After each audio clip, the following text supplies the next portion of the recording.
طيب هم قالوا لي ان هم مش هيعرفوا يفتحوا الاوضه قبل، انا وقعت افطار على نفسي يا جماعه، مش عارفه اصلا اخش اغير، بس ما علينا. قالوا لي ان هم مش هيعرفوا يفتحوا الاوضه قبل الساعه 3، وانا عندي مواعيد وعندي جيم وعندي مشاغل، فانا هحاول ادخل دي جوه الباب.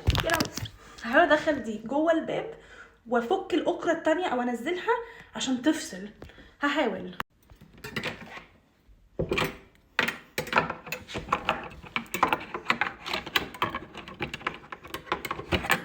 ثانية واحدة، محتاجة اغير الشكل ده. اعتقد كده هتنفع احسن.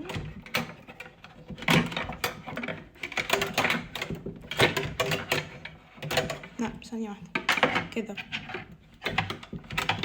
مش عارفة الناس اللي بتسرق بتعملها ازاي، انا مش عارفة خالص افتح عقدة الباب من ورا. الرجالة دخلت وانا بعمل بالبتاع ده، قعدوا يضحكوا لي ممكن نستلف دي، وبيحاولوا يفتحوا دلوقتي الأوضة، بس برضه مش عارفين، بيفكروا يروحوا من الشباك، يروحوا من الشباك الأوضة اللي جنبي لشباكي. الشماعة ما بقتش شماعة. I'm so sorry. Here you go. What happened? We tried to open the door. It worked. The door is open, but that happened. دخلنا والحمد لله ما حدش اضطر ينط من شباك لشباك. قعدوا بس يستخدموا البتاعه بتاعت الهانجر بتاعت الهدوم وكده، وفي الاخر فتحوها الحمد لله.